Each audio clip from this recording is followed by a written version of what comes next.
আসসালামু আলাইকুম প্রিয় ভিউয়ার্স। প্রিয় শিক্ষার্থী এবং অভিভাবকবৃন্দ, চলুন এখন জেনে নেওয়া যাক জুনিয়র বৃত্তি পরীক্ষা 2025 এর বিষয়ভিত্তিক প্রশ্নপত্রের কাঠামোসহ নম্বর বন্টন বিষয়ে বিস্তারিত। জুনিয়র বৃত্তি পরীক্ষা 2025 এর বিষয়ভিত্তিক প্রশ্নপত্রের কাঠামোসহ নম্বর বন্টন: বাংলা, যেটি পূর্ণমান 100, সময় 3 ঘন্টা; ইংরেজি 100, 3 ঘন্টা; গণিত 100, 3 ঘন্টা; বিজ্ঞান 50, 1.5 ঘন্টা এবং বাংলাদেশ ও বিশ্ব পরিচয় 50 মার্কের 1.5 ঘন্টা। জুনিয়র বৃত্তি পরীক্ষা প্রশ্নের ধরন, মূল্যায়ন নির্দেশনা ও নম্বর বিভাজন। বিষয় হচ্ছে বাংলা, পূর্ণমান 100, বহু নির্বাচনী প্রশ্নের জন্য 20 নম্বর, সৃজনশীল প্রশ্নের জন্য 40 নম্বর, বর্ণনামূলক প্রশ্নের জন্য 10 নম্বর এবং নির্মিত অংশের জন্য 30 নম্বর বরাদ্দ। সকল প্রশ্নের উত্তর দিতে হবে। বহু নির্বাচনী প্রশ্ন গদ্য থেকে 5টি, কবিতা থেকে 5টি এবং ব্যাকরণ অংশ থেকে 10টি করে মোট 20টি প্রশ্ন থাকবে। সবগুলির উত্তর দিতে হবে 20 নম্বর। সৃজনশীল প্রশ্ন গদ্য থেকে 2টি, কবিতা থেকে 2টি, মোট 4টি সৃজনশীল প্রশ্ন থাকবে। 4টিরই উত্তর দিতে হবে। 4 10 40 মার্কস। বর্ণনামূলক প্রশ্ন আনন্দ পাঠ থেকে 1টি বর্ণনামূলক প্রশ্ন থাকবে, যেখানে 10 মার্ক।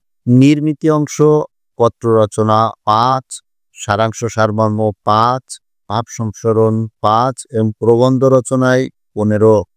উল্লেখ্য, এখানে প্রবন্ধ রচনা 2টি থেকে 1টি লেখা যাবে। 2টি প্রবন্ধ রচনা থাকবে, 1টি লেখা যাবে। Junior scholarship examination, subject English, part A reading এ 40 মার্ক, সিন প্যাচেস যেখানে এমসিকিউ 5, অ্যান্সারিং কোশ্চেনে 4 দুগুণি 8, সিন প্যাসেজ 2তে গ্যাপ ফিলিংয়ে 2.5 মার্ক, ভোকাবুলারি যেখানে সিনোনিম অ্যান্টোনিম থাকবে সেখানে 2.5 মার্ক, এই মোট 5। আনসিন প্যাসেজ ইনফরমেশন ট্রান্সফার ও ট্রু ফলস এখানে 5 মার্ক, রাইটিং সামারিতে 5 মার্ক। পোয়েম থেকে answering question from poems in English for today any 4 out of 7, 7টার ভিতরে 4টির অ্যান্সার করতে হবে। 4 দুগুণি 8 মার্কস। পার্ট বি গ্রামার যেখানে 30 marks, gap filling activities with clue অথবা without clue, parts of speech, use of articles, preposition, etc এটার উপরে 5 মার্ক।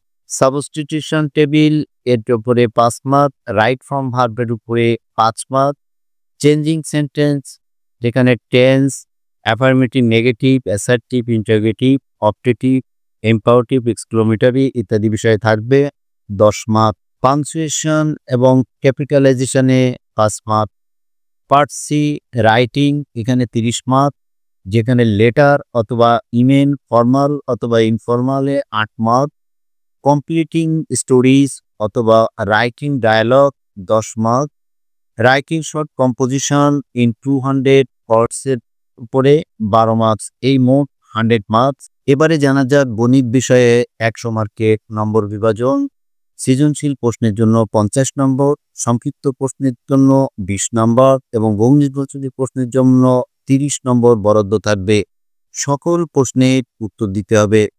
বহু নির্বাচনী প্রশ্ন পাটিগণিত অংশ থেকে 8 থেকে 10টি, বীজগণিত অংশ থেকে 8 থেকে 10টি, জ্যামিতি অংশ থেকে 6 থেকে 8টি এবং তত্ত্ব ও উপাত্ত অংশ থেকে 3 থেকে 4টি প্রশ্ন নিয়ে মোট 30টি বহু নির্বাচনী প্রশ্ন থাকবে, 30 নম্বর। সংক্ষিপ্ত উত্তর 10টি সংক্ষিপ্ত প্রশ্ন উত্তর থাকবে, 20 মার্ক। সৃজনশীল প্রশ্ন পাটিগণিত, বীজগণিত, জ্যামিতি এবং তথ্য উপাত্ত অংশ থেকে কমপক্ষে একটি করে মোট 5টি সৃজনশীল প্রশ্ন থাকবে, 5 10 50 মার্ক। এবারে জানা যাক বিজ্ঞান বিষয়ের 50 নম্বরের বিষয়ে। বিজ্ঞান বিষয়ের বহু নির্বাচনী প্রশ্নের জন্য 10 নম্বর, সংক্ষিপ্ত উত্তর প্রশ্নের জন্য 10 নম্বর এবং সৃজনশীল প্রশ্নের জন্য 30 নম্বর বরাদ্দ আছে। বহু নির্বাচনী প্রশ্ন 10টি বহু নির্বাচনী প্রশ্ন থাকবে, 10 মার্ক। 5টি সংক্ষিপ্ত প্রশ্ন উত্তর থাকবে, 5 দুগুণি 10 মার্ক। 3টি সৃজনশীল প্রশ্ন থাকবে, 3 10 30, এই মোট 50। বাংলাদেশ ও বিশ্ব পরিচয় বিষয়ে বহু নির্বাচনী প্রশ্নের জন্য 10 নম্বর, সংক্ষিপ্ত উত্তর প্রশ্নের জন্য 10 নম্বর এবং সৃজনশীল প্রশ্নের জন্য 30 নম্বর বরাদ্দ থাকবে। বহু নির্বাচনী 10টি প্রশ্নের থাকবে, এখানে 10টির উত্তর দিতে হবে 10 মার্ক। সংক্ষিপ্ত 5টি প্রশ্ন থাকবে, 5টির উত্তর দিতে হবে 10 মার্ক। 3টি সৃজনশীল প্রশ্ন থাকবে, 3টির উত্তর দিতে হবে 30 মার্ক। এই ছিল আজকের ভিডিওতে। আশা করি ভিডিওটি আপনাদের ভালো লেগেছে। আপনারা ভালো থাকুন, সুস্থ থাকুন, নিরাপদে থাকুন।